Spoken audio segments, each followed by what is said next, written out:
আহ্বান জগৎ বিখ্যাত বেস্ট সেলার আত্ম উন্নয়নমূলক বইয়ের Bangla audio book listening understand and apply.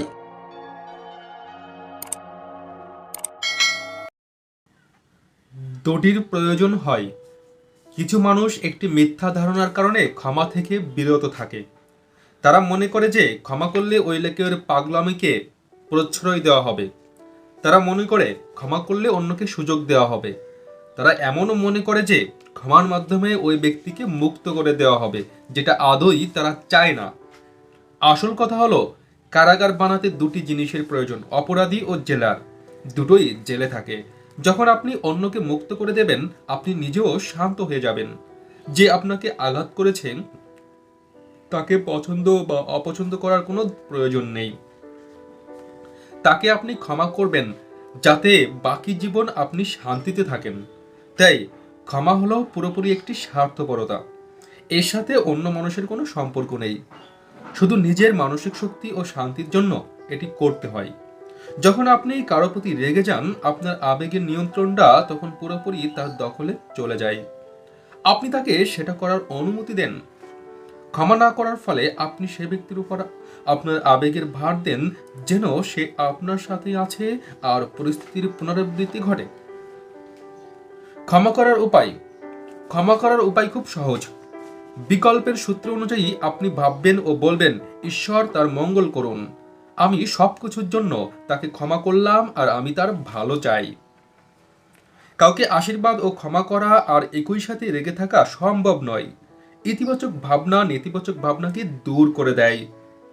যা ঘটেছে তার কিছু অংশের দায় নিজের কাঁধে নিলে দ্রুত শান্ত হওয়া যায়।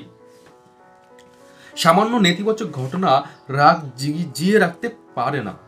নিঃসন্দেহে পরিস্থিতির পিছনে আপনারও কিছু হাত ছিল, তাই নিজের কৃতকর্মের দায় স্বীকার করে নেওয়াটাই পরিপক্কতা। এরপর আপনি বলতে পারেন, আমি দায়ী। এই পরিস্থিতি তৈরি করার বা একে দীর্ঘায়িত করার কোনো দরকার ছিল না। আমি যা করেছি তা ঠিক করিনি। তাকে আমি সম্পূর্ণ ক্ষমা করলাম আর বাদ দিলাম সব। ক্ষমা করাটা প্রথমে কঠিন মনে হবে। এই শব্দগুলো কিছুটা শক্ত মনে হবে আপনার। অনেক মানুষ তাদের পুরো জীবনটাকে সমস্যার মধ্যে রাখে। তারা ভয় পায় যে বাবা মা বা ব্যর্থ বিয়ে সম্পর্কে অভিযোগ করা ছাড়া আর কিছু বলার নেই। কিন্তু উদ্বিগ্ন হবেন না। যখন আপনি কাউকে ক্ষমা করবেন, নিজেকে আপনার হালকা ও সুখী মনে হবে। রাগ ও বিরক্তি যখন কমে আসবে, ইতিবাচক ভাবনা মনকে দখল করবে। আপনি অনেক বেশি শক্তি ও উৎসাহ অনুভব করবেন। আপনি শক্তিশালী ও আত্মবিশ্বাসী হয়ে উঠবেন। গ্রীষ্মের সূর্যোদয়ের মতো আপনার পুরো জীবন আপনার সাথে উন্মুক্ত হয়ে উঠবে। যাদেরকে আপনি অবশ্যই ক্ষমা করবেন। চিন্তা ও জীবন বদলাতে চাইলে আপনি 4 ধরনের মানুষকে অবশ্যই ক্ষমা করবেন। প্রথমত, আপনার বাবা মা, হোক তারা জীবিত বা মৃত। আপনাকে পালনের ক্ষেত্রে যত ভুল ত্রুটি হয়েছে সবকিছুর জন্য তাদের ক্ষমা করবেন। কমপক্ষে জন্ম দেওয়ার কারণে তাদের প্রতি আপনার কৃতজ্ঞ থাকা উচিত। তারাই আপনাকে এনেছে। যদি বেঁচে থাকার কারণে আপনি সুখী হন, তাদের সবকিছুই আপনি মাফ করতে পারবেন। তাদের সম্পর্কে কোনো অভিযোগ করবেন না। আমার সেমিনারে যোগদানকারী অনেকে ফোনে বা দেখা করে বাবা মাকে বলেছে যে তারা সবকিছুর জন্য তাদেরকে ক্ষমা করেছে। এই সামান্য সাহসী পদক্ষেপ অনেক সময় বাবা মার সাথে সম্পর্কের উপর গভীর প্রভাব ফেলে। এরপর থেকে তারা ভালো বন্ধু হয়ে যায়, যা জীবনের শেষ পর্যন্ত টিকে থাকে। পক্ষান্তরে, বাবা মাকে ক্ষমা না করলে আপনি শিশুই থেকে যাবেন। বড় হওয়ার সুযোগটি আপনি নিজেই বন্ধ করে রাখবেন। নিজেকে সবসময় শিকার বলে মনে হবে আপনার। আরও খারাপ হলো, হীনমন্যতা ও রাগের নেতিবাচক প্রভাব থাকবে আপনার মনে। বাবা মা যদি আপনার ক্ষমা পাওয়া ছাড়া মারা যায়, সারা জীবন আপনি ভুগতে থাকবেন। ঘনিষ্ঠ ব্যক্তিগত সম্পর্ক। দ্বিতীয় দল যাদেরকে অবশ্যই ক্ষমা করবেন তারা হলো ঘনিষ্ঠ মানুষজন। বিয়ে ও অনন্য ঘনিষ্ঠ সম্পর্ক এত গভীর ও আত্মসম্মানের ক্ষেত্রে এত হুমকি স্বরূপ হয় যে এই মানুষগুলোর প্রতি আপনার রাগ ও ক্ষমাহীন আচরণ দীর্ঘতর হতে পারে। কিন্তু আপনি নিশ্চয়ই কিছুটা দায়ী ছিলেন। শক্তি ও জোরের সঙ্গে বলুন, আমি দায়ী। এরপর তাকে ক্ষমা করুন ও বাদ দিন। বলতে থাকুন, আমি সবকিছুর জন্য ক্ষমা করেছি আর আমি তার ভালো চাই। যতবার বলবেন ততবার আপনার স্মৃতিতে রক্ষিত নেতিবাচক আবেগ মুছে যেতে থাকবে। একসময় তা পুরোপুরি নিশ্চিহ্ন হয়ে যাবে। চিঠি। আমার অনেক গ্রাজুয়েটরা লক্ষ্য করেছে যে অনেক খারাপ সম্পর্ককে এড়িয়ে যাওয়ার চাবিকাঠি হলো চিঠি। এটি এমন এক শক্তিশালী মাধ্যম যা আপনার রাগ ও বিরক্তিকে নিমিষে মুক্ত করতে পারে। বলছি তা কিভাবে করবেন। আপনি বসবেন আর ক্ষমা করে একটি চিঠি লিখবেন। এর তিনটি অংশ থাকবে।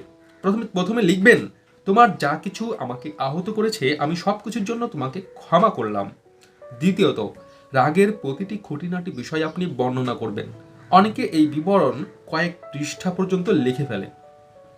তৃতীয় অংশে আপনি এই বলে শেষ করবেন, আমি তোমার ভালো চাই। আপনি সেই চিঠি বক্সে পোস্ট করবেন। সে সময় আপনি ভীষণ স্বস্তি বোধ করবেন আর শেষ পর্যন্ত মুক্ত হয়ে যাবেন।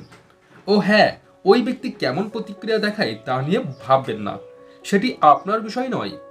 আপনার লক্ষ্য হলো নিজেকে মুক্ত করা, মানসিক শান্তি ফিরে পাওয়া আর পড়ে থাকা জীবনটিকে সুন্দরভাবে যাপন করা। স্লেট পরিষ্কার করুন। তৃতীয় দল হলো সেই সব মানুষ যারা কোনো না কোনো ভাবে আপনাকে কষ্ট দিয়েছে। ভুলে যান প্রতিটি বস, বিজনেস পার্টনার, বন্ধু বা প্রতারক যারা আপনাকে কোনো রকম দুঃখ দিয়েছে, মাফ করে দিন। স্লেট পরিষ্কার করুন। তাদের নাম ও ছবি মুছতে মুছতে বলুন, আমি সব কিছুর জন্য তাকে ক্ষমা করলাম এবং আমি তার ভালো চাই। যতক্ষণ পর্যন্ত মনের নেতিবাচক অনুভূত চলে না যায় ততক্ষণ পর্যন্ত বাক্যটি বলতে থাকুন। নিজেকে মুক্ত করুন। চতুর্থ ও সর্বশেষ মানুষটি হলেন আপনি, যাকে ক্ষমা করতে হবে। যেসব বোকামি, নির্বুদ্ধিতা, দুষ্টামি, পাগলামি ও নিষ্ঠুরতা করেছেন তার প্রত্যেকটির জন্য নিজেকে ক্ষমা করুন। পুরনো দিনের এসব ভুলকে যেতে দিন। সেসব আগের কথা আর এখন বর্তমান। এভাবে ভাবুন, অতীতে যখন ওইসব কাজ করেছেন যা ভাবলে এখনো খারাপ লাগে, তখন আপনি আজকের মানুষ ছিলেন না। সে সময় আপনি ছিলেন অল্পবয়স্ক ও কম অভিজ্ঞতা সম্পন্ন একজন ভিন্ন মানুষ। আপনি ছিলেন অপরিপক্ক একজন মানুষ। সে অতীত বদলাতে পারবেন না। তার জন্য নিজেকে দোষ দেওয়া বন্ধ করুন। সাইকোথেরাপিতে যখন কোনো মানুষ শৈশব থেকে কোনো অপরাধবোধ বা লজ্জার কারণে ভারাক্রান্ত হয়ে থাকে, তখন এমন সময় আসে যখন সে টের পায় এটা আমার দোষ নয়। কখনো আপনি এমন কিছু করেন বা এমন কিছু হয়ে যায় যে কম বয়স বা অনভিজ্ঞতার কারণে আপনি বুঝতেই পারেন না কি হয়েছে বা তাকে বদলাতেও পারেন না। এটি আপনার দোষ ছিল না। আপনার পক্ষে যা সম্ভব হয়েছে আপনি করেছেন। আপনি ঠিক আছেন। শুধু নিজেকে ক্ষমা করুন ও সামনে এগিয়ে যান। শুধু বলুন, আমি যা কিছু ভুল করেছি সব কিছুর জন্য নিজেকে ক্ষমা করলাম। আমি পুরোপুরি ভালো মানুষ এবং চমৎকার একটি ভবিষ্যতের দিকে আমি এগিয়ে যাচ্ছি। যখনই সেই ঘটনা বা পরিস্থিতির কথা মনে পড়বে বারবার বলবেন, আমি নিজেকে পুরোপুরি ক্ষমা করেছি। এরপর এগিয়ে যান। অতীতের চেয়ে ভবিষ্যতের দিকে বেশি নজর রাখুন। কোথায় ছিলেন তা নয়, কোথায় যাচ্ছেন সেদিকে তাকান। অবশেষে আপনি যদি কাউকে কষ্ট দিয়ে থাকেন যার জন্য আপনার খারাপ লাগে, আপনি তার কাছে যেতে পারেন বা তাকে লিখতে পারেন আর ক্ষমা চান। তাকে বলুন যে যা করেছেন বা বলেছেন সেজন্য আপনি দুঃখিত। তার প্রতিক্রিয়া ইতিবাচক বা নেতিবাচক যাই হোক না কেন কোনো ব্যাপার নয়। অনুতপ্ত হওয়ার মাধ্যমে নিজেকে মুক্ত করে দিন। একটি চূড়ান্ত সতর্কবাণী। বেশিরভাগ মানুষ ক্ষমার ধারণার বিষয়ে উন্মুক্ত। বেশিরভাগ ধর্মের এটি গভীর বিশ্বাস এবং সাইকোলজি ও মেটাফিজিক্সে এটি শেখানো হয়। সম্ভবত আপনি জীবনের বেশিরভাগ মানুষকে ক্ষমা করতে স্বাচ্ছন্দ্য বোধ করবেন যারা আপনাকে কোনো রকম কষ্ট দিয়েছে। কিন্তু এতে বিপদ রয়েছে। বিপদ হলো শুধু একজনকে ক্ষমা করতে না পারাটাই আপনার পুরো জীবন ধ্বংস করতে যথেষ্ট। শুধু একজন মানুষ বা একটি পরিস্থিতিকে মাপ না করাটা আপনার অগ্রগতি থামিয়ে দেবে। অসংখ্য নারী পুরুষ রয়েছে যারা জীবনটা ধ্বংস করে দিয়েছে শুধু একজন মানুষের প্রতি রাগ ও বিরক্তির কারণে। তারা সেটা ভুলতে পারেনি আর তাই তারা মুক্ত হতে কোনোদিনও পারেনি। আপনার ক্ষেত্রে যেন এমনটি না হয়। কোনো রকম ব্যতিক্রম ছাড়া নির্বিশেষে সকলকে ক্ষমা করার সাহস ও বৈশিষ্ট্য আপনার থাকতে হবে। জীবনে এমন কেউ থাকতে পারবে না যার উপর আপনি রেগে আছেন। আপনার মন হবে শান্ত ও স্বচ্ছ। আপনি যেন বলতে সক্ষম হন, পৃথিবীর কারো প্রতি আপনার কোনো নেতিবাচক বা ক্ষমাহীন ভাবনা নেই। আমি সকলকে মুক্ত করে দিলাম। আবেগ নিয়ন্ত্রণ করুন। নেতিবাচক আবেগ দূর করার প্রথম পয়েন্ট ছিল চিন্তা ও কাজকে নিয়ন্ত্রণ করা এবং নেতিবাচক ভাব প্রবণতা মনে জাগলেও তা প্রকাশ না করার জন্য নিজেকে শৃঙ্খলিত করা। কোনো দুঃখ বা হতাশার প্রতি নেতিবাচক প্রতিক্রিয়া হয়তো আপনি থামাতে পারবেন না, তবে নিজের বা অন্যের কাছে সে বিষয়ে প্রকাশ করবেন না। আপনি এই বলে তা বন্ধ করুন যে আমি দায়ী।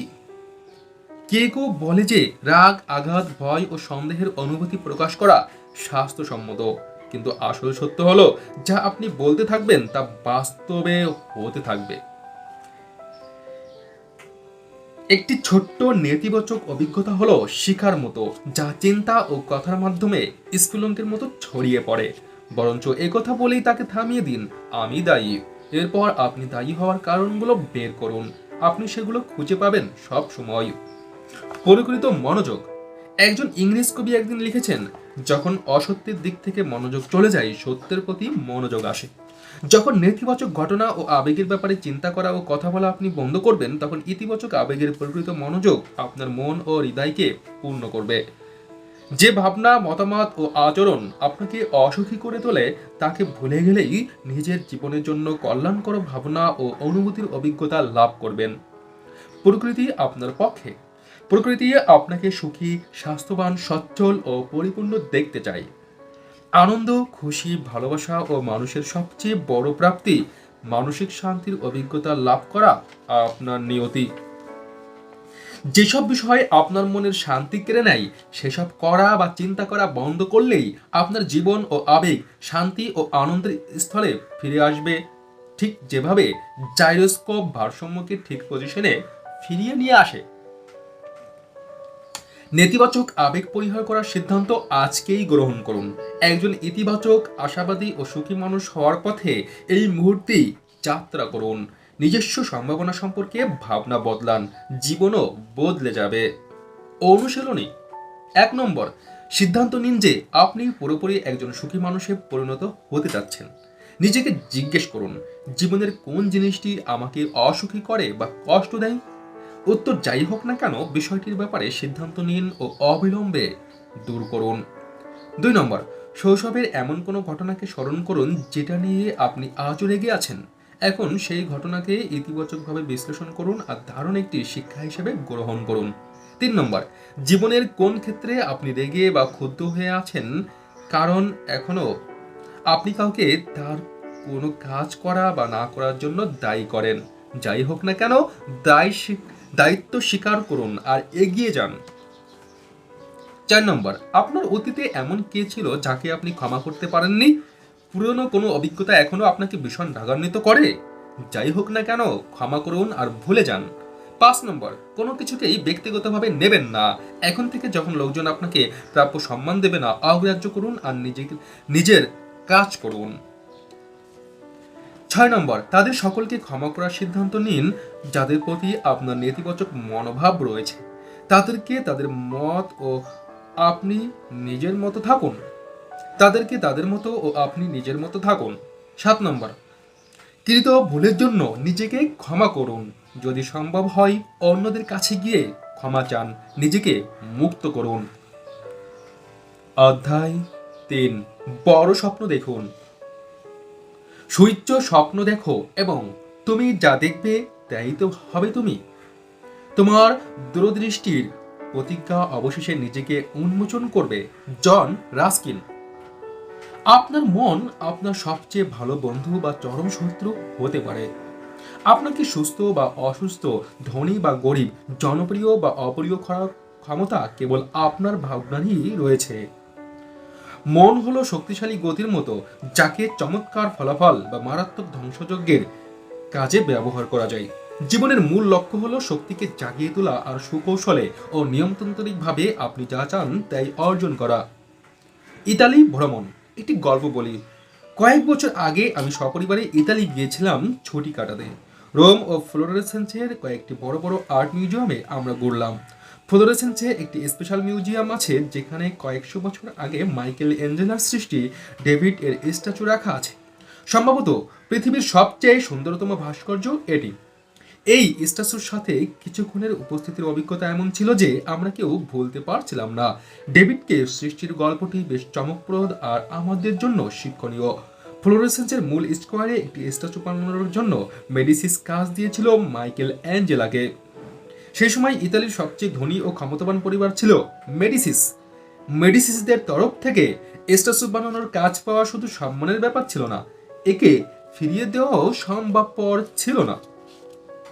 2 বছর ধরে মাইকেল অ্যাঞ্জেলা এক ধরনের পাথরখণ্ড খুঁজে বেরিয়েছিলেন কেবল মেডিসিসদের পছন্দ অনুযায়ী কাজ করার জন্য। অবশেষে ফ্লোরেন্সের রাস্তার পাশে কিছুটা ঝোপঝাড়ের মধ্যে তিনি প্রচুর পরিমাণ মার্বেল পাথর পড়ে থাকতে দেখলেন। এগুলো অনেক বছর আগে পর্বত থেকে আনা হয়েছিল আর ব্যবহৃত হয়নি। মাইকেল অ্যাঞ্জেলো এই পথ দিয়ে অনেকবার গেছেন, কিন্তু এবার তিনি থামলেন ও ভালোভাবে লক্ষ্য করলেন। তিনি যখন মার্বেল পাথরগুলোকে আগাগোড়া দেখলেন, ডেভিডের স্ট্যাচু তার কল্পনায় তৈরি হয়ে গেল। বড় সফলতা পেতে হলে দীর্ঘ পরিশ্রম করুন। মার্বেল পাথরগুলোকে মাইকেল অ্যাঞ্জেলোর স্টুডিওর কাছাকাছি নিয়ে যাওয়া হলো।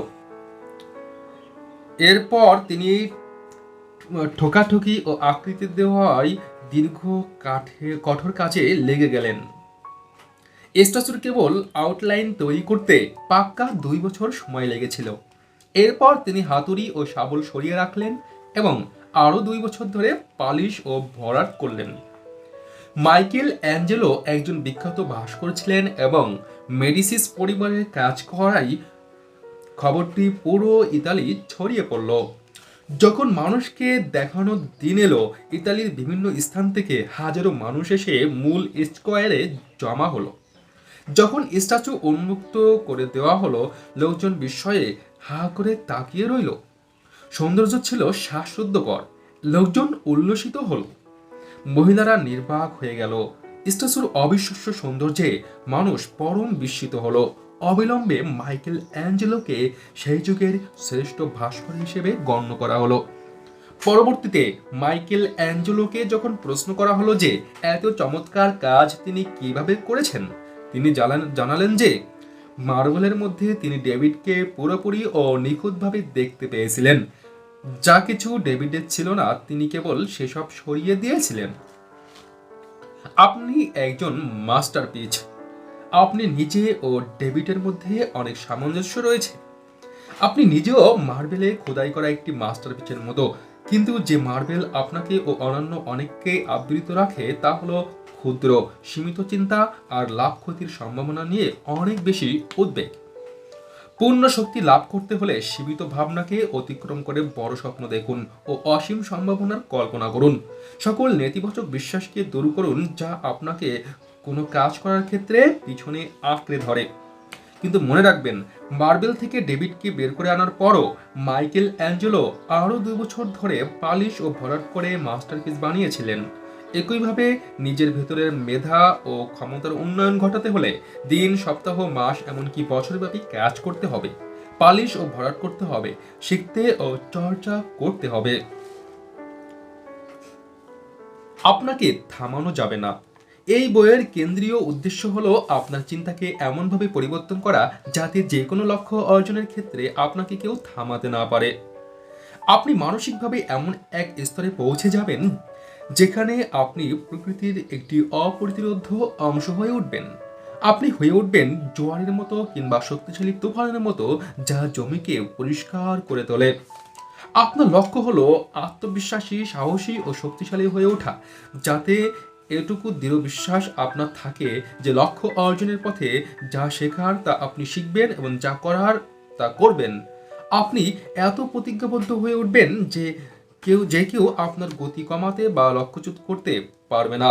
আপনাকে সত্যি থামানো যাবে না। বড় স্বপ্ন দেখুন, এই পদ্ধতির শুরুটাই ছিল বড় স্বপ্ন দেখা। যদিও একটি ভাবনাকে কেন্দ্র করে আপনি মনের পুরো জগৎ তৈরি করেছেন, তবুও যত বড় স্বপ্ন আপনি দেখবেন তত বড় লক্ষ্য আপনি অর্জন করতে পারবেন।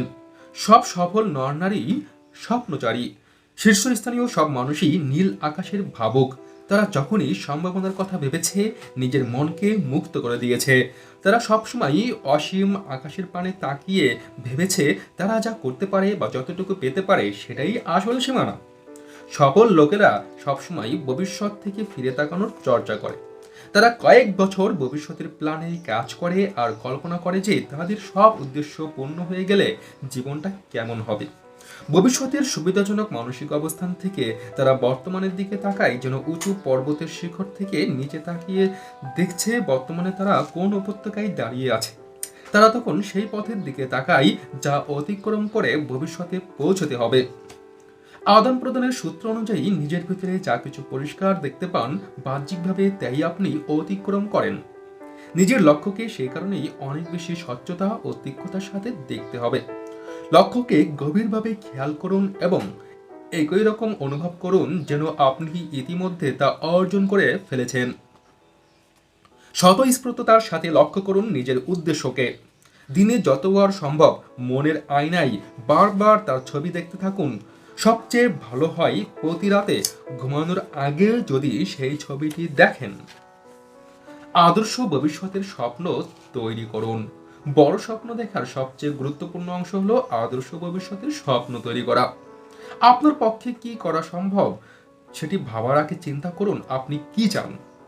ভবিষ্যতের দিকে তাকিয়ে বড় স্বপ্ন দেখুন আর কল্পনা করুন যে কোনো কিছুই আপনাকে লক্ষ্যচ্যুত করতে পারবে না।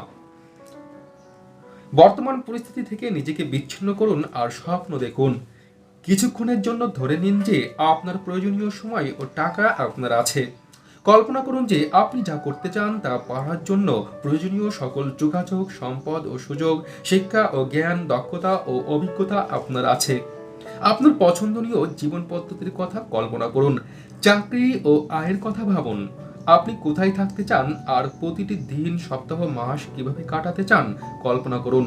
আপনার আদর্শ পারিবারিক জীবনের কথা ভাবুন। আপনার যথার্থ স্বাস্থ্যের কথা ভাবুন। নিখুঁত একটি জীবনের চিত্র আঁকুন। নিজস্ব স্বপ্নের তালিকা তৈরি করুন। আপনার জন্য একটি অনুশীলনী দেওয়া হলো। এক টুকরা কাগজ নিন আর তার একদম উপরে লিখুন স্বপ্নের তালিকা।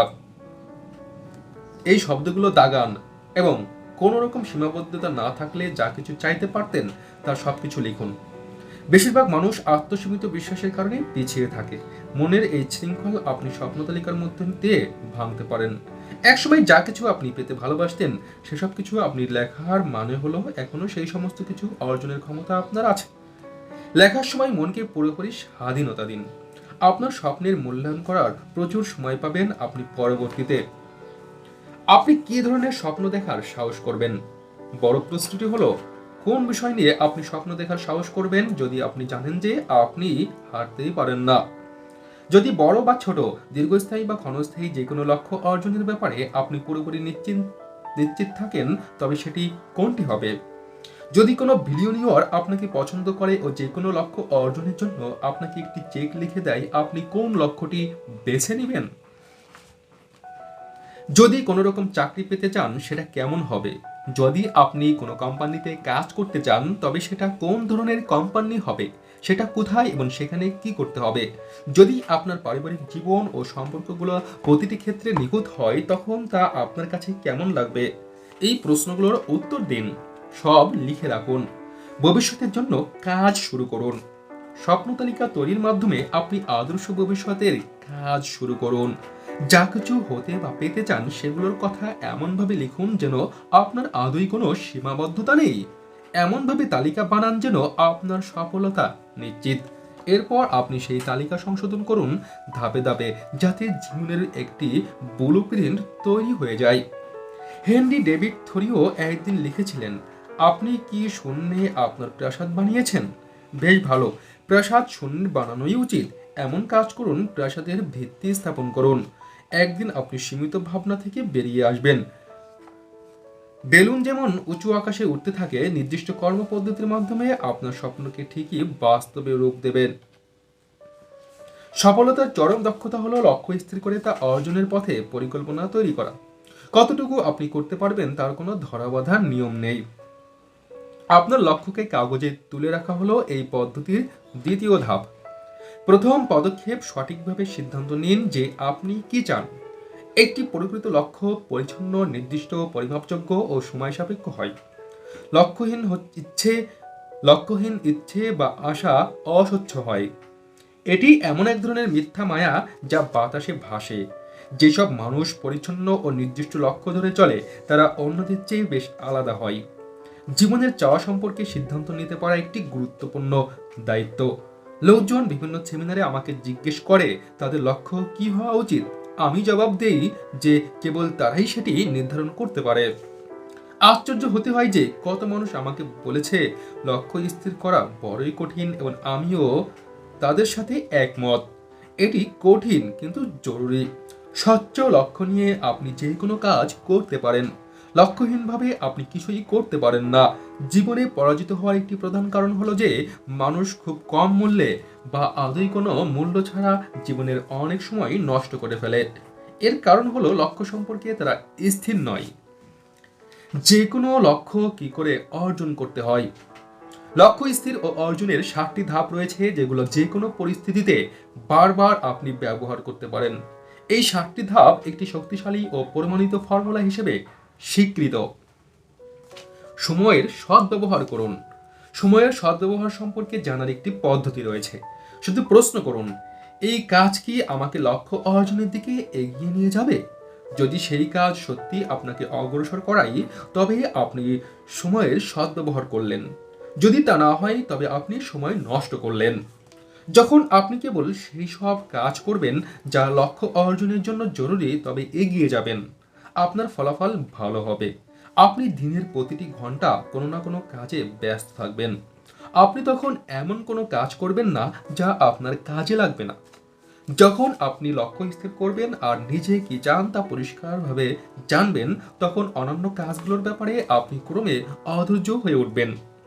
টেলিভিশন কম দেখবেন, রেডিও কম শুনবেন। আপনি খুব দ্রুত পত্রিকা পড়বেন। বন্ধু-বান্ধব ও সামাজিক কার্যকলাপ নির্বাচনে মনোযোগী হবেন। আপনি কেবল তাদের সাথে সময় কাটাবেন যাদের সাথে আনন্দ পান, শিখতে পারেন ও লাভবান হন। কিন্তু সেই পুরনো বাক্যের মতো, যদি তুমি না জানো কোথায় যাচ্ছ তবে যে কোনো রাস্তা ধরে যেতে পারো। দ্বিতীয় পদক্ষেপ, আপনার লক্ষ্য লিখে রাখুন। একটি কাগজে আপনার লক্ষ্য লিখে রাখুন। হাত ও ব্রেনের মধ্যে অবিশ্বাস্য কিছু ঘটনা ঘটে যখন আপনি কাগজ কলমে আপনার লক্ষ্য লিখেন। তখন চাহিদা, মনোযোগ ও আদান প্রদান সূত্রগুলোকে পরপর চালু করে দেন। নিজের বিশ্বাসকে গভীর করে তোলেন যে লক্ষ্য অর্জন আপনার দ্বারা সম্ভব। লক্ষ্য সম্পর্কে লেখনী আপনাকে নিয়ন্ত্রণবোধ ও ব্যক্তিগত ক্ষমতা দান করে। অর্জনের জন্য যা কিছু করতে হবে তা করার জন্য আপনার সংকল্প বাড়িয়ে দেয়। লক্ষ্য সম্পর্কে লেখার পর আপনার কাজের গতি এত বেড়ে যাবে যা আশ্চর্য বললেও কম বলা হয়। অর্জনের প্রতি আপনার আগ্রহের মাত্রা বেড়ে যাবে 10 গুণ, 100%। হাজারের বেশি মানুষ আমাকে সেই আশ্চর্য পরিবর্তনের কথা জানিয়েছে যা লক্ষ্য লিখে রাখার পর ঘটেছে। তৃতীয় পদক্ষেপ হলো মূল্য দিতে আগ্রহী হন। লক্ষ্য অর্জনের জন্য যতটুকু মূল্য দিতে হয় তা দেওয়ার প্রতিজ্ঞা করুন। যা কিছু করতে হয় তার একটি তালিকা বানান, তবেই আপনার লক্ষ্য বাস্তবায়িত হবে। প্রতিদিনের কাজকে আপনি কি আরেকটু আগে শুরু করতে চান? আর একটু কঠিন ও দীর্ঘ সময় ধরে করতে চান? আপনি কি জ্ঞান ও দক্ষতা বাড়ানোর জন্য বাড়তি কোনো কোর্স করতে চান? আবার লিখে রাখুন।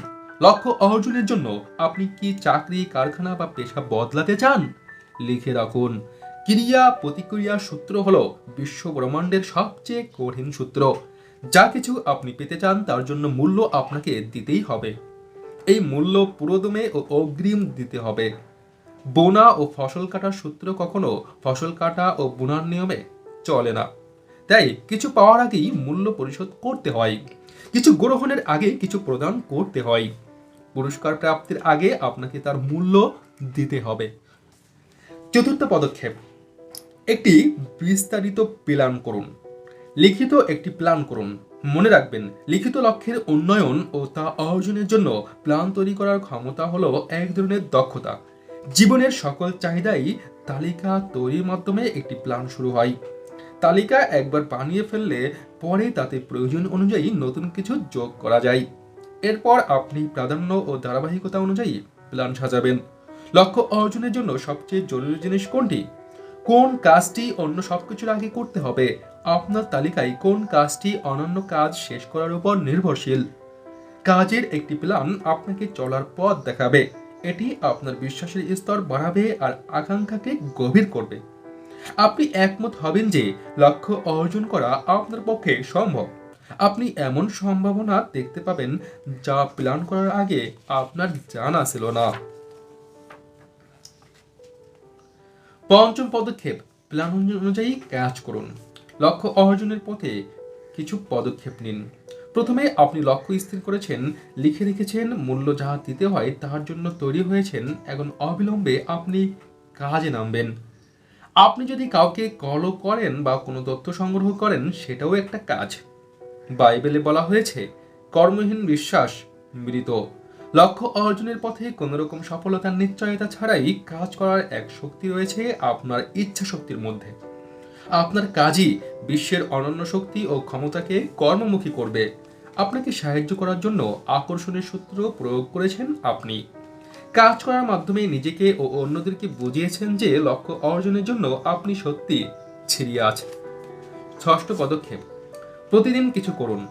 আপনার সবচেয়ে গুরুত্বপূর্ণ লক্ষ্যের প্রতি এগিয়ে দেওয়ার মতো কিছু কাজ প্রতিদিন করুন।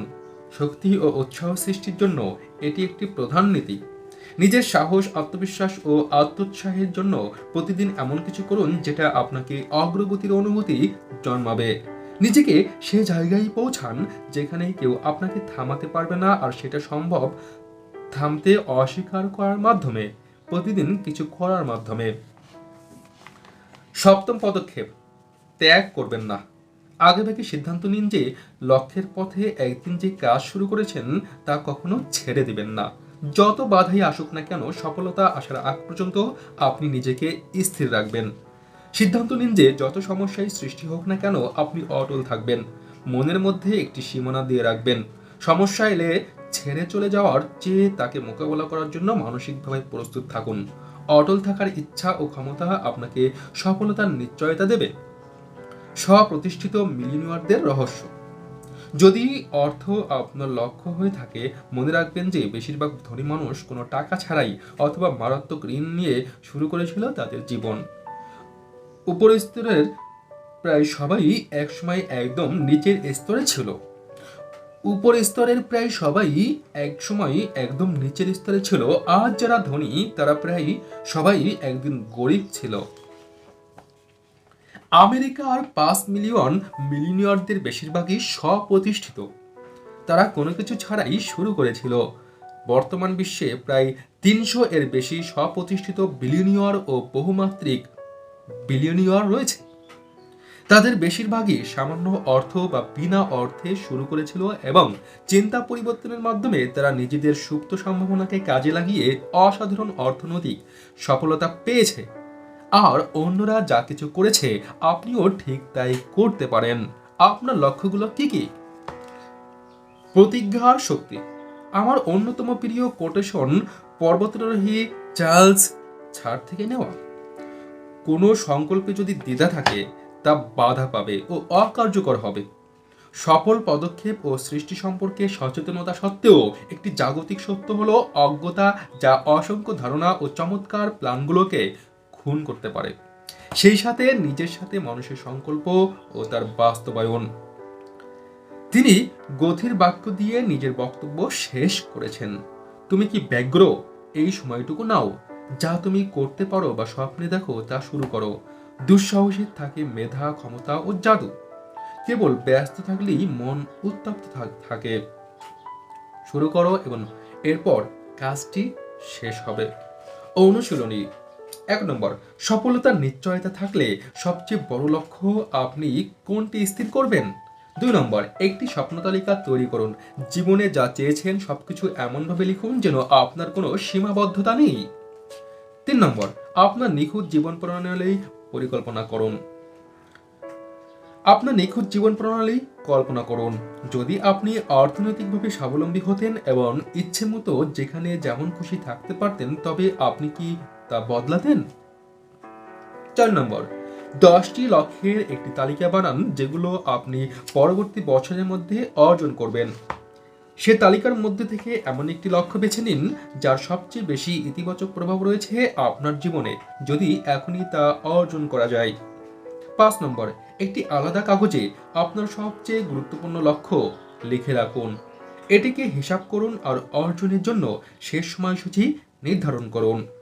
6 নম্বর, এই একটি লক্ষ্য অর্জনের জন্য একটি লিখিত প্ল্যান করুন। কাজটি শেষ করার জন্য যা যা করতে হয় তার সবকিছুর তালিকা করুন। 7 নম্বর, প্ল্যান অনুযায়ী কাজ শুরু করুন তাড়াতাড়ি। এক সময় শুরু করেছেন, লক্ষ্যের দিকে এগিয়ে যাওয়ার জন্য প্রতিদিন কিছু করুন। সফল না হওয়া পর্যন্ত একটি দিনও বাদ দেবেন না। অধ্যায় 4, ধনী হওয়ার সিদ্ধান্ত নিন। ভাবনাই হলো সকল ধন, সাফল্য, জাগতিক অর্জন, বিরাট আবিষ্কার ও প্রাপ্তির প্রকৃত সূত্র। Claude M Bristol. বস্তুগত সীমাবদ্ধতার বিশ্ব পেরিয়ে আমরা মানসিক ধারণায় দৃঢ় প্রতিজ্ঞ এক পৃথিবীতে এসে পড়েছি। বস্তুর যুগ থেকে আমরা এখন মানসিক যুগে এগিয়ে গেছি। জীবনে যত সম্পদ করেছেন তার চেয়ে বেশি ধন ও সুযোগ নিহিত রয়েছে আপনার নিজের ও আপনার চিন্তার মধ্যে। বর্তমানে আপনি যা করছেন তার চেয়ে বেশি ভবিষ্যৎ রয়েছে মন ও বুদ্ধিমত্তা কর্মক্ষেত্রে প্রয়োগ করার ক্ষমতায়। কারণ স্বাস্থ্য, সম্পদ ও সুখ মানসিকভাবে অপরিহার্য। আপনি কতটুকু চান সে বিষয়ে কোনো সীমা নেই। এই অধ্যায় ও পরবর্তী অধ্যায়গুলোতে আপনি অনেক সহজ, প্র্যাকটিক্যাল, প্রমাণিত প্রক্রিয়া, কৌশল ও দক্ষতা জানতে পারবেন যেগুলো উচ্চ পর্যায়ের সফল ব্যক্তিরা ব্যবহার করে এতে ফল পেয়েছেন।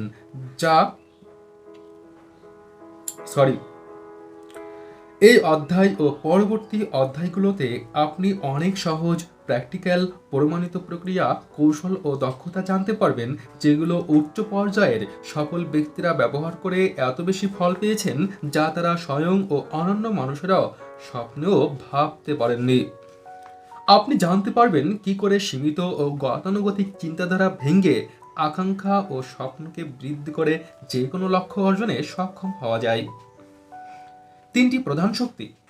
বর্তমানে 3টি প্রধান শক্তি বিশ্বময় ঘুরে বেড়াচ্ছে, যেগুলোর স্পর্শে সব বদলে যাচ্ছে আর সৃষ্টিশীল সংখ্যা লঘিষ্ঠের জন্য তৈরি হচ্ছে সীমাহীন সুযোগ। এগুলো হলো তথ্য প্রযুক্তি ও প্রতিযোগিতা। তথ্য ও জ্ঞানের বর্তমান হার। কম্পিউটারের তথ্য প্রযুক্তি ও ইন্টারনেট ও বেতার যোগাযোগের গতির সাথে একযোগে তথ্য বিপ্লব প্রতি 2 বা 3 বছরে যে কোনো ক্ষেত্রে জ্ঞানকে দ্বিগুণ হারে সমৃদ্ধ করে তুলছে। সফল চিন্তাবিদ, বিনিয়োগকারী, ইঞ্জিনিয়ার, বিজ্ঞানী, লেখক, শিল্পপতি ও অন্যান্য সৃষ্টিশীল মানুষদের প্রায় 90% আজ একযোগে কাজ করছে। তাদের প্রচেষ্টার ফল আজ প্রত্যেকের ঘরে ঘরে এবং সেই ফলাফল দ্বিগুণ বা 3 গুণ হয়ে তাদের মূল্যায়ন করছে। প্রযুক্তির অগ্রগতি। প্রযুক্তি ও উচ্চমানের কম্পিউটারের আকস্মিক বৃদ্ধি সত্যিই শ্বাসরুদ্ধকর। বর্তমানে আপনি যে কোনো খবর একত্রে ডজন খানেক, শত বা হাজারো মানুষকে ইমেল করতে পারেন সেকেন্ডের ভিতর অত্যন্ত কম খরচে। ওয়ার্ল্ড ওয়াইড ওয়েব আপনাকে 10 মিলিয়ন ইন্টারনেট ব্যবহারকারীদের সাথে সংযুক্ত করেছে। সেই সাথে 50,000-এরও বেশি পাঠাগার ও গবেষণা কেন্দ্রের জ্ঞান আহরণের সুযোগ দিচ্ছে। তথ্য আদান প্রদানের কারণে প্রতিদিন প্রায় বিলিয়ন ডলারের বাণিজ্য চলছে। আবার কখনো বা সেকেন্ডের মধ্যে এত মূল্য হ্রাস ঘটছে যে দেশগুলো সেসব নিয়ন্ত্রণ করতে হিমশিম খাচ্ছে। 21 শতকে আপনি ল্যাপটপ ব্যবহার করতে পারছেন যার মাইক্রোচিপ প্রতি সেকেন্ডে 1 বিলিয়ন কমান্ড পরিচালনা করতে পারে। এর দীর্ঘমেয়াদী ব্যাটারি ও একটি সেলুলার টেলিফোন থাকে যেটি সেল ও স্যাটেলাইটে সংযুক্ত থাকার ফলে আপনি পৃথিবীর যে কোনো স্থানে যে কোনো মানুষকে ফোন করতে পারেন। আপনার ব্যক্তিগত নাম্বারে পৃথিবীর যে কোনো স্থান থেকে যে কোনো ব্যক্তি আপনার সাথে যোগাযোগ করতে পারে, এমনকি তার যদি জানাও না থাকে আপনি কোন দেশে আছেন। এই টেলিফোন প্রযুক্তি একসময় আপনার কবজিতে আটকে থাকবে ঠিক যেভাবে হাতঘড়ি থাকে। সফল প্রতিযোগিতা। তৃতীয় বড় বিষয়টি হলো প্রতিযোগিতা করা। প্রতিটি ব্যবসা প্রতিষ্ঠান তাদের বাণিজ্য স্থানীয়ভাবে, জাতীয়ভাবে ও সম্ভব হলে আন্তর্জাতিকভাবে ছড়িয়ে দেয়। যুদ্ধ করে টিকে থাকতে হলে প্রতিটি ব্যক্তি ও ব্যবসাকে দ্রুততর, উত্তম, নতুন, সস্তা ও অপেক্ষাকৃত সহজে কাস্টমার সেবা দিতে হবে। জ্ঞান ও প্রযুক্তির অগ্রগতি এমন সুযোগ তৈরি করে দিচ্ছে যে নিত্য নতুন প্রতিযোগীরা নতুন পণ্য উৎপাদন ও সেবাদানের মাধ্যমে অন্যকে ডিঙ্গিয়ে যাওয়ার চেষ্টা করছে। তথ্য, প্রযুক্তি ও প্রতিযোগিতা, এই তিন শক্তি গুণিতক হারে বিরাট পরিবর্তন এনে দিচ্ছে ইতিহাসের পাতায়, আর পরিবর্তনের এই হার ক্রমে বেড়েই চলেছে। পরিবর্তন সুযোগ সৃষ্টি করে। ঠিক 5 বছর পর যে পণ্য ও সেবা আপনি পাবেন তার 80% হবে আজকের তুলনায় একেবারে নতুন ও ভিন্ন। তখন প্রায় 80% চাকরিও হবে তথ্য, প্রযুক্তি ও প্রতিযোগিতার কারণে পুরোপুরি অন্যরকম। আর সুখবরটি হলো প্রতিটি পরিবর্তন লক্ষ্য অর্জন ও বড় সফলতার ক্ষেত্রে অনেক বেশি সুযোগ ও সম্ভাবনা বয়ে আনবে। আপনার যে কোনো কাজে পরিবর্তনের প্রভাব পড়বে। পরিবর্তনের হার সপ্তাহের পর সপ্তাহ ও মাসের পর মাস বাড়তেই থাকবে। পরিবর্তনের গতি ও বৈচিত্র্য এমন যে তাকে নিয়ন্ত্রণ করা আপনার পক্ষে সম্ভব নয়। তাই একমাত্র সিদ্ধান্ত হলো, হয় আপনি পরিবর্তনের সাথে দক্ষ হয়ে উঠবেন অথবা তার শিকার হবেন। আপনি কি পরিস্থিতি তৈরি করবেন নাকি তার কিরণক হবেন? আপনি কি পরিবর্তনের ঢেউয়ের দোলায় এগিয়ে যাবেন নাকি হেরে গিয়ে হাল ছেড়ে দেবেন? হয় আপনি জিতবেন নয় হারবেন। তবে যাই করুন না কেন, পরিবর্তনের প্রভাব আপনার উপর পড়বেই। দক্ষদের কাছ থেকে শিখুন। আপনি যদি রান্না করতে চান তবে আপনাকে রান্না শিখতে হবে। যদি উকিল হতে চান আইন পড়তে হবে। ইঞ্জিনিয়ার বা আর্কিটেক্ট হতে চাইলে ইঞ্জিনিয়ারিং বা আর্কিটেকচার পড়তে হবে।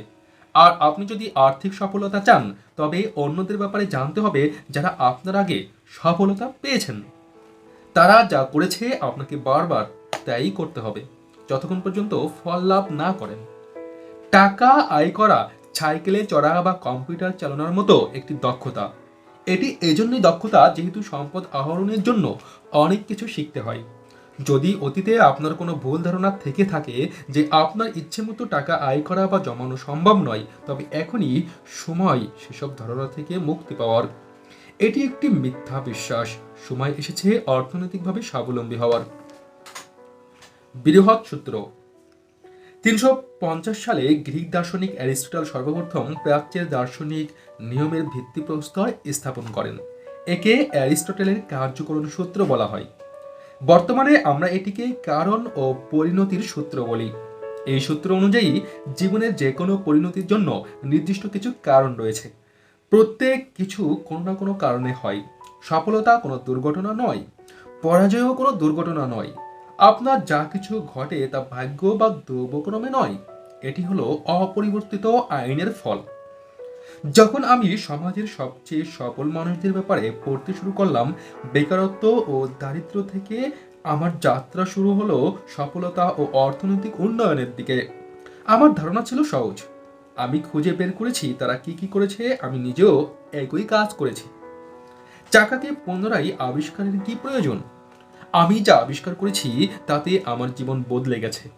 একইভাবে আপনার জীবনও বদলাবে। অনেক মিলিয়নিয়র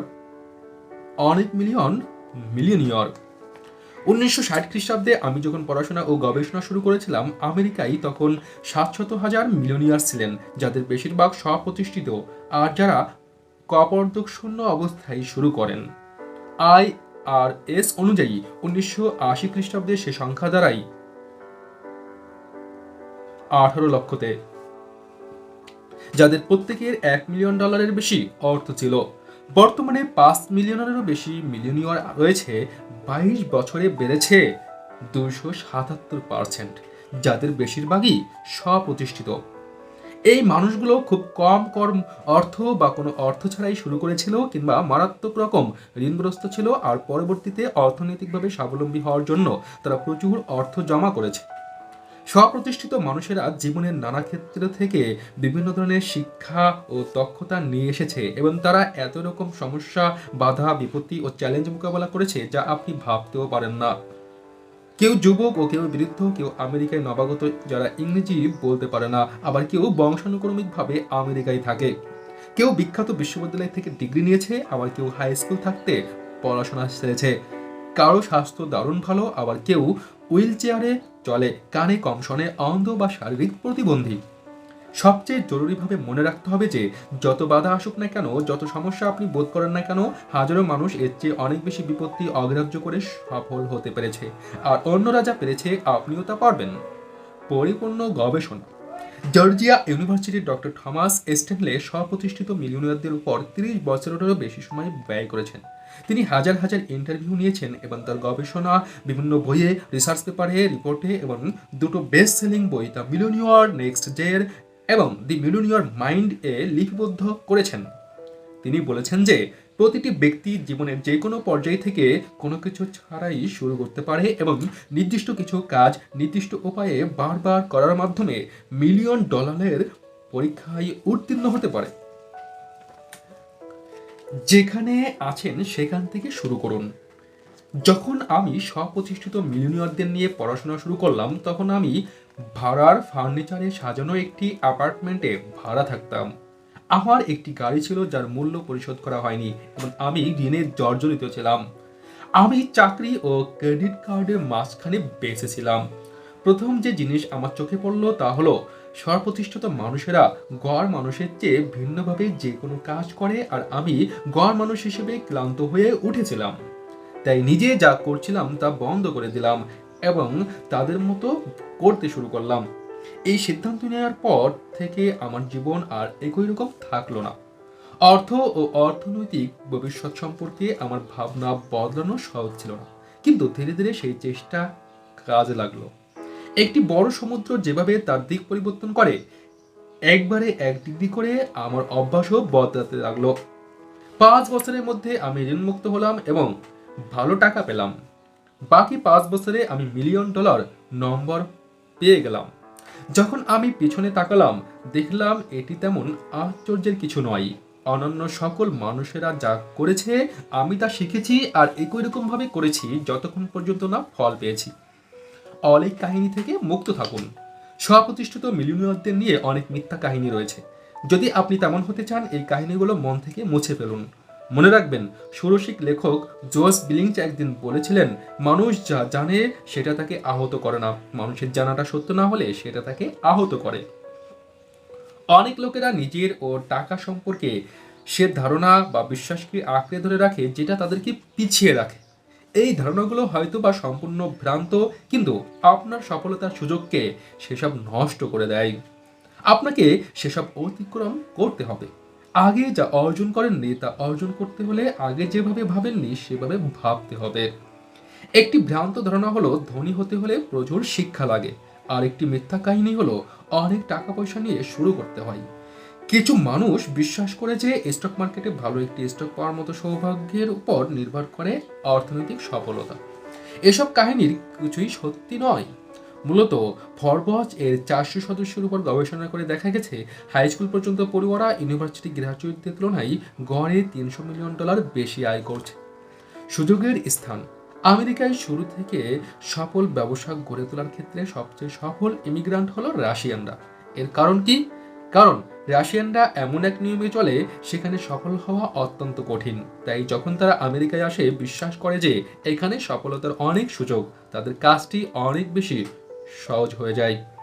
ফলে রাশিয়ানরা ব্যবসার পর ব্যবসা শুরু করে আর সফলতা পায় যেখানে গড় আমেরিকানরা সেটা সম্ভব বলেই মনে করে না।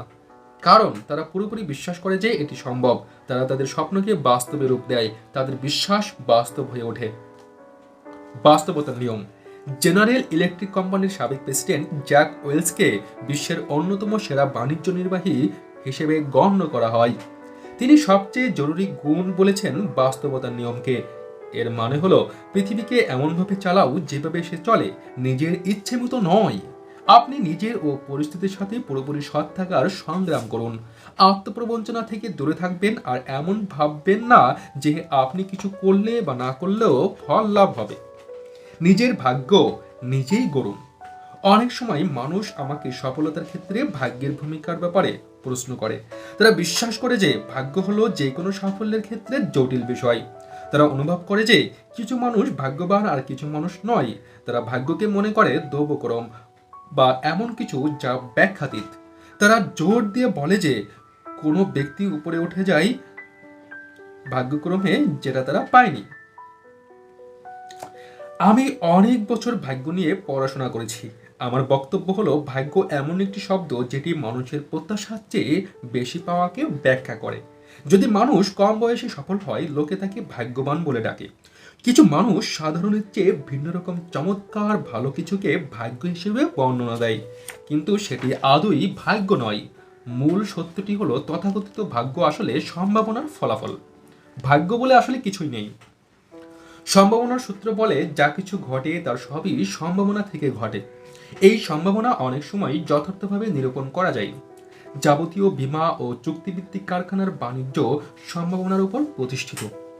মিলিয়নিয়ার হতে হলে সম্ভাবনা রয়েছে যে আপনার কর্মক্ষম সময়ের ভেতরেই নিজেকে মিলিয়নিয়ার হিসেবে দেখতে পাবেন। বর্তমানে আমেরিকায় প্রতি 20টির মধ্যে একটি পরিবার $1 মিলিয়ন চেয়ে বেশি আয় করে। এর মানে হলো $1 মিলিয়ন আয়ের সম্ভাবনা 20-এর মধ্যে বা 5%। অর্থাৎ $1 মিলিয়ন আয় না করার সম্ভাবনা হলো 95%। এই সম্ভাবনা ভালো নয়। আপনার কাজ হলো সম্ভাবনাকে আপনার পক্ষে আনা। আপনার লক্ষ্য হলো আর্থিক সচ্ছলতার সম্ভাবনা বাড়াতে সেই সব কাজ বেশি করে করা যেগুলো আপনাকে সফল করে তুলবে। আপনি কিছু করতে চাইলে এই নীতি প্রয়োগ করুন। যত বেশি ভিন্ন রকম কাজ আপনি লক্ষ্য অর্জনের জন্য করবেন, তত বেশি সঠিক কাজ সঠিক সময়ে করা হবে। আপনি যদি স্বচ্ছ লিখিত লক্ষ্য স্থির করেন, খুঁটিনাটি প্ল্যান বানান আর নিজের আয় বাড়ানোর জন্য দক্ষতার নিরন্তর উন্নয়ন ঘটান, সুন্দর একটি জীবনযাপনের সম্ভাবনা আপনি বৃদ্ধি করবেন। যদি আপনি অর্থ ও বিনিয়োগ নিয়ে ভালোভাবে পড়েন, প্রতি মাসে আয়ের 10 বা 20% জমা রাখেন, ব্যয়ের উপর কঠোর নিয়ন্ত্রণ রাখেন ও অর্থনৈতিক জীবন সম্পর্কে দীর্ঘমেয়াদী চিন্তা করেন, আপনি ধীরে ধীরে মিলিয়নিয়ার হয়ে যাবেন। এটি ভাগ্যের ব্যাপার নয়, এটি শুধু সম্ভাবনার ব্যাপার। সম্ভাবনাই সব। কল্পনা করুন যে আপনি একজন অদক্ষ তীরন্দাজ, খানিকটা বেসামাল অবস্থায় অন্ধকার একটি রুমে তীর ফলকের সামান্য দূরে দাঁড়িয়ে আছেন। এই অবস্থায়ও আপনি যদি অনেকবার তীর ছুঁড়েন, ধীরে ধীরে আপনি তার কেন্দ্রে ঠিকই লাগাতে পারবেন। আপনি যদি বারবার এই কাজটি করতে থাকেন, নিঃসন্দেহে আপনি সেই কাজে দক্ষ হয়ে উঠবেন। সম্ভাবনার সূত্র অনুযায়ী আপনি যে কোনো নিশানায় তাক লাগাতে পারবেন। এই উদাহরণের মাধ্যমে ব্যাখ্যা করা হয়েছে যে উচ্চাশা ও সংকল্প নিয়ে যারা শুরু করে তারা সফল হবেই। তারা চেষ্টা করতে থাকে আর এক পর্যায়ে সফল হয়। এটি ভাগ্য নয়। তারা যা করতে পারে বা পারে না তার মাধ্যমে নিজস্ব ভাগ্য তৈরি করে নেয়। এখন ভিন্ন পরিস্থিতি কল্পনা করুন। ভাবুন যে আপনি একজন দক্ষ তীরন্দাজ এবং আপনি প্রতিদিন তীর চালানো প্র্যাকটিস করেন। উপরন্তু আপনি সম্পূর্ণ সচেতন, সজ্ঞান ও প্রস্তুত রয়েছেন। রুমটি বেশ উজ্জ্বল এবং আপনি তীর ফলক থেকে সামান্য দূরত্বে রয়েছেন। এই পরিস্থিতিতে যখন সবকিছু আপনার অনুকূল, কেন্দ্রে তীর লাগাতে আপনার অপেক্ষাকৃত কম সময় লাগবে। নিঃসন্দেহে যখনই আপনি কেন্দ্র ভেদ করবেন, সকলে বলে উঠবে, আপনি কত ভাগ্যবান। কিন্তু আপনি নিজেই আপনার ভাগ্যের নিয়ন্তা। জীবনভর আপনি নিশ্চয়ই লক্ষ্য অর্জনের জন্য যা কিছু করা যায় ও তার সম্ভাবনা নিয়ে নিরন্তর ভেবেছেন। সুযোগের জন্য কিছুই ছাড়া যায় না। ভাগ্যকে বিশ্বাস করা আপনার উচিত নয়। পরিস্থিতি আপনাকেই নিয়ন্ত্রণ করতে হবে। আপনি নিজেই দায়ী। আপনি দায়ী যদি আপনি স্বীকার করে নিন যে আপনি যতটুকু হয়েছেন তা নিজের কারণে, তবেই আপনি অর্থনৈতিক সফলতা লাভ করবেন। আপনি দায়ী, অন্য কেউ আপনার কাজ করতে যাবে না। বারবার বলতে থাকুন, যা হয়েছে আমার জন্য হয়েছে। সৌভাগ্যক্রমে আমেরিকায় সম্পদ তৈরি ও ব্যক্তিগত সফলতার সুযোগ অনেক বেশি। আমেরিকাই পৃথিবীতে একমাত্র দেশ যাকে স্বপ্নের ভূমি বলা হয়। 2003 সালে এটিকে পৃথিবীর সবচেয়ে বড় শিল্প উদ্যোক্তা দেশ হিসেবে গণ্য করা হয়েছে। অর্থাৎ পৃথিবীর অন্য যে কোনো দেশের চেয়ে আমেরিকাতেই ব্যবসা শুরু করা ও সফল হওয়া অনেক সহজ। যেহেতু তথ্য ও প্রযুক্তি গুণিতক হারে দিন দিন বাড়ছে এবং প্রতিযোগিতা তীব্রতর হচ্ছে, তারা সুযোগ নিতে চায়। তাদের জন্য প্রচুর সুবিধা প্রতিদিন জন্ম নিচ্ছে। এই সুবিধা খুঁজে নেওয়া আপনার কাজ, আর যদি তা না পারেন, নিজের জন্য তা তৈরি করে নিন। সাধারণ বিভাজক। স্বপ্রতিষ্ঠিত মিলিয়নিয়ারদের উপর এক গবেষণায় দেখা গেছে যে তাদের বেশিরভাগই স্বল্প অর্থ নিয়ে অথবা একেবারে শূন্য অবস্থায় শুরু করেছে। অনেকেই দীর্ঘ সময় যত্ন সহকারে টাকা জমিয়ে ব্যবসা শুরু করেছে। হিউলেট প্যাকর্ড কোম্পানি বা অ্যাপল কম্পিউটার এর মতো আমেরিকার অনেক বৃহত্তর কোম্পানি রান্নাঘরের টেবিলে বা গ্যারেজে কাজ শুরু করেছিল।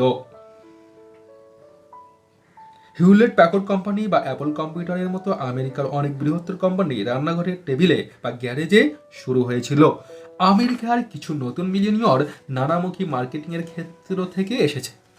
একটি নমুনা প্যাকেটের জন্য তাদেরকে মাত্র $50 দেওয়া হতো আর তারা কাজ করত।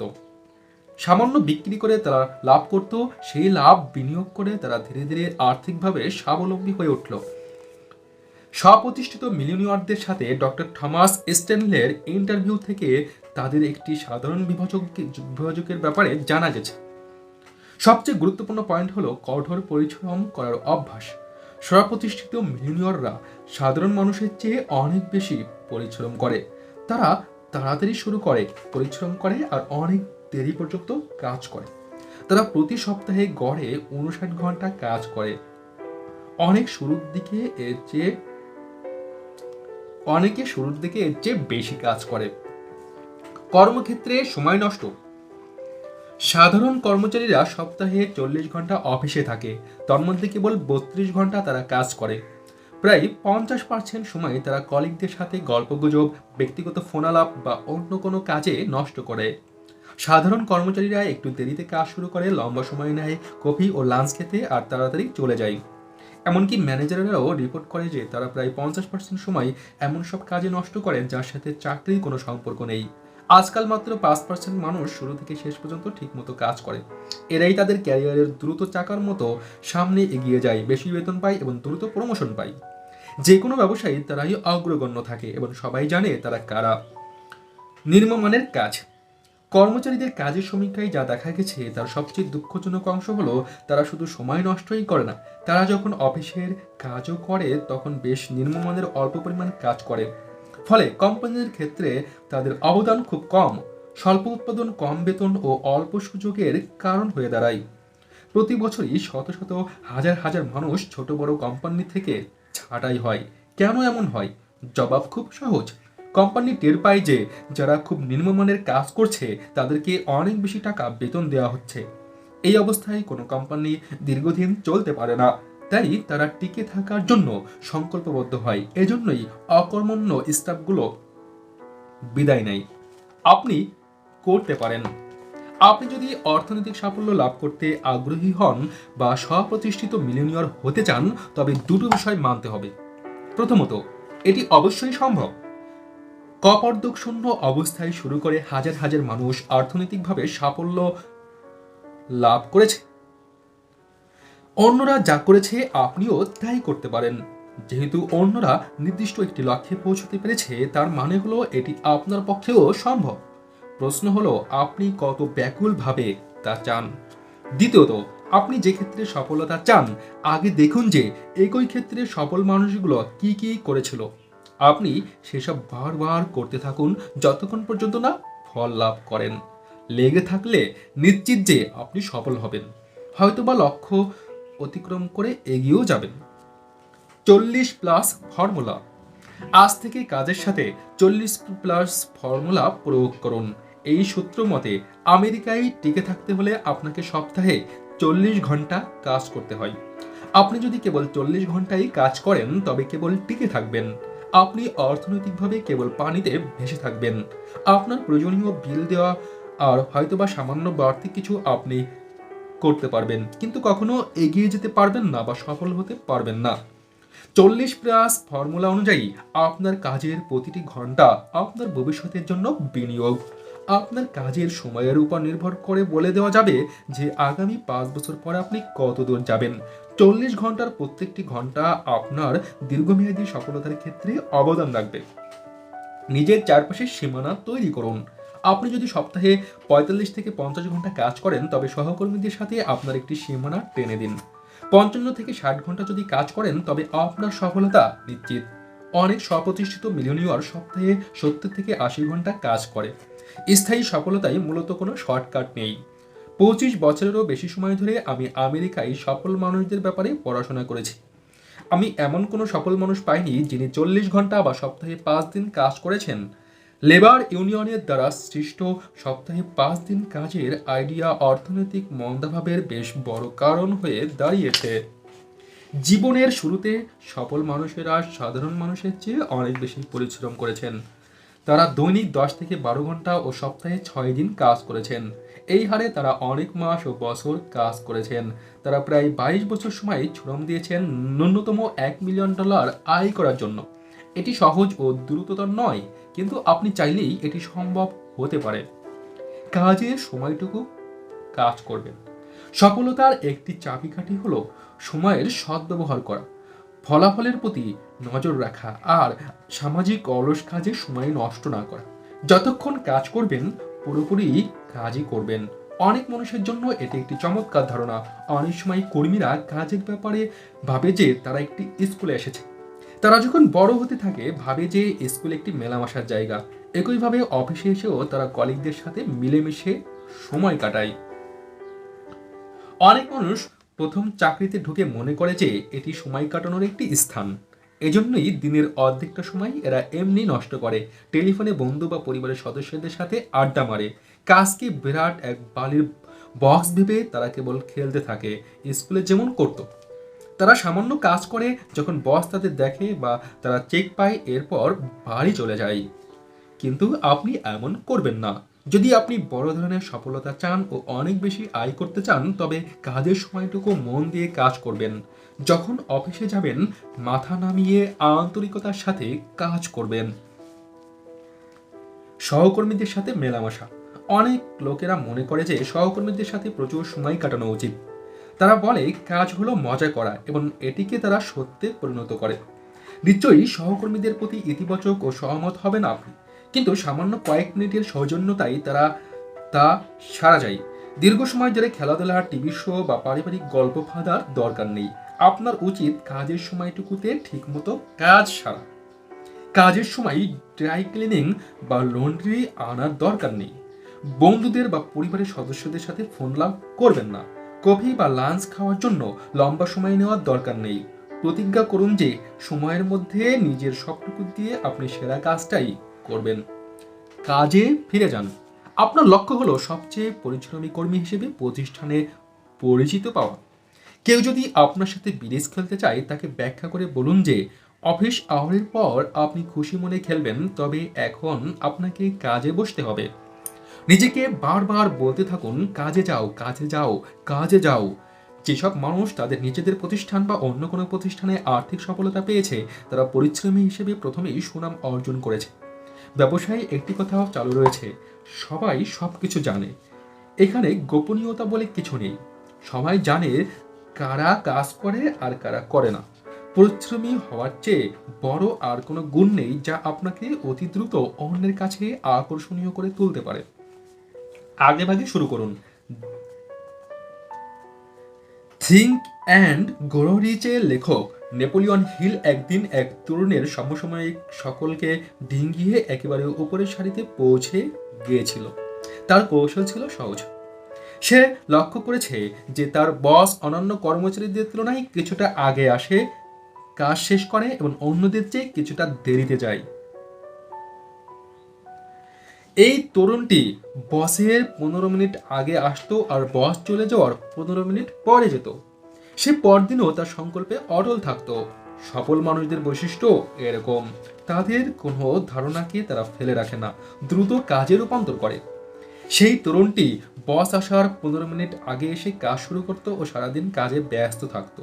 তার বস যাওয়ার সময়ও সে কাজে মগ্ন থাকতো। ধৈর্যশীল ও স্থির হন।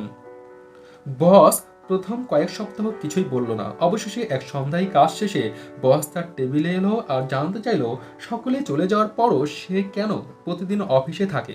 তরুণটি জানালো যে সে এই কোম্পানিতে সফল হতে চায় আর সে জানে সে অন্যদের চেয়ে বেশি কাজ না করলে তার আশা পূরণ হবে না। বস মৃদু হেসে মাথা নেড়ে চলে গেল। এরপর তার বস তাকে এমন কিছু কাজ দিল যা চাকরি সংক্রান্ত নয়। সে খুব দ্রুত কাজটি সারলো আর তার ডেস্কে ফিরে গেল। কিছুদিন পরে আবারও তাকে অন্য একটি কাজ দেওয়া হলো। সে দ্রুত সেটিও সারলো। 1 বছরের মধ্যে এরকম অনেক কাজের দায়িত্ব পেল সে আর সব দ্রুত শেষ করে তাক লাগিয়ে দিল। দ্বিতীয় বছরে প্রমোশন পেয়ে সে উঁচু পজিশনে উঠল। সে তার দক্ষতা দেখালো ও কঠোর পরিশ্রম করলো। কয়েক বছরের মধ্যে সে তার প্রতিদ্বন্দ্বী সকলকে পাশ কাটিয়ে গেল। সে অন্যান্য ম্যানেজারদের সম্মান অর্জন করলো, যারা তাকে প্রমোশন দিয়ে নিজেদের একজন করে নিল। তার ক্যারিয়ার গড়তে লাগলো। ধীরে ধীরে সে কোম্পানির ভাইস প্রেসিডেন্ট হয়ে গেল। মূল্য বৃদ্ধির উপায় বের করুন। ধনী হওয়া যদি আপনার লক্ষ্য হয়ে থাকে, তবে আপনাকে জানতে হবে সম্পদ কি করে সৃষ্টি করা যায়। এর জবাব দুটি শব্দে দেওয়া যায়: মূল্য যোগ করুন। সব সম্পদই মূল্যায়নের কারণে আসে। অন্যদের চেয়ে বেশি সেবা দিয়ে যদি কাস্টমারদের তুষ্ট করতে পারেন, তবেই সম্পদ আসবে। অন্যদেরকেও ভিন্ন পদ্ধতিতে মান নিরূপণ করতে পারলেই সম্পদ সৃষ্টি হয়। আপনার চাকরিতে প্রতিদিন ও প্রতি সপ্তাহে আপনাকে নানা প্রক্রিয়া উদ্ভাবন করতে হবে, যাতে নিজের মূল্যায়নটা বাড়ে। বস, সহকর্মী, কাস্টমার, সাপ্লায়ার ও যাদের উপর সফলতা নির্ভর করে, তাদের প্রত্যেকের কাছে নিজের মর্যাদা বাড়ানোর ব্যাপারে আপনাকে সচেতন থাকতে হবে। আপনার উদ্দেশ্য হবে মর্যাদা বৃদ্ধি, মর্যাদা বৃদ্ধি, মর্যাদা বৃদ্ধি করা। কাজের নতুন নমুনা। গত কয়েক বছরে কাজের ব্যাপারে ভাবনার বড় ধরনের একটি বিপ্লব হলো যে প্রতিদিন নিজেকে নতুনভাবে মূল্যায়ন করা। আগে এমন হতো যে এক ব্যক্তি প্রথম কয়েক বছর বেশ কঠোর পরিশ্রম করে একটি পর্যায়ে আসতো। ওই পর্যায়ে সে আসন গেড়ে বসে থাকতো অনেক বছর। তার ভাবটা এমন যে, আমি অনেক করেছি, আমার পজিশন পেয়ে গেছি, এখন আমি এই চাকরির জন্য নিশ্চয়ই অপরিহার্য। কিন্তু এটি ঠিক নয়। এখন সবাই জানতে চায় এরপর আপনি কি করেছেন। বর্তমানে দ্রুততর ও প্রতিযোগিতামূলক বিশ্ব বাণিজ্যে আপনার বস জানতে চাইবেন এর মধ্যে আপনি নতুন কি করেছেন। গত বছর, মাস বা সপ্তাহে যা করেছেন তার জন্য আপনাকে বেতন দেওয়া হয়েছে। এখন আপনাকে নতুন কাজের মাধ্যমে টাকা কামাতে হবে। আপনি জানেন বা না জানেন, আসলে আপনি সারাক্ষণ একটি দৌড়ের মধ্যে রয়েছেন। মূল্যের দুটি উৎস। কাজের জগতে মূল্যের দুটি প্রধান উৎস রয়েছে। প্রথমটি হলো সময় ও দ্বিতীয়টি জ্ঞান। বর্তমানে সময় হলো আধুনিক ব্যবসার মুদ্রা। কম সময়ে ফল লাভের ব্যাপারে সবার মনোযোগ। কাস্টমার তাদেরকে দাম দেবে যারা কম সময়ে ভালো পথ্য ও সেবা দেবে। যে যত দ্রুত চাহিদা পূরণ করতে পারবে, কাস্টমার তাকেই পছন্দ করবে। এজন্যই আধুনিক ব্যবস্থাপনার বেশিরভাগ উন্নতি ঘটেছে তাদের, যারা কম সময়ে প্রয়োজনীয় সার্ভিস দিতে পেরেছে। সময়ের সবচেয়ে বড় মূল্যায়ন হলো গতি।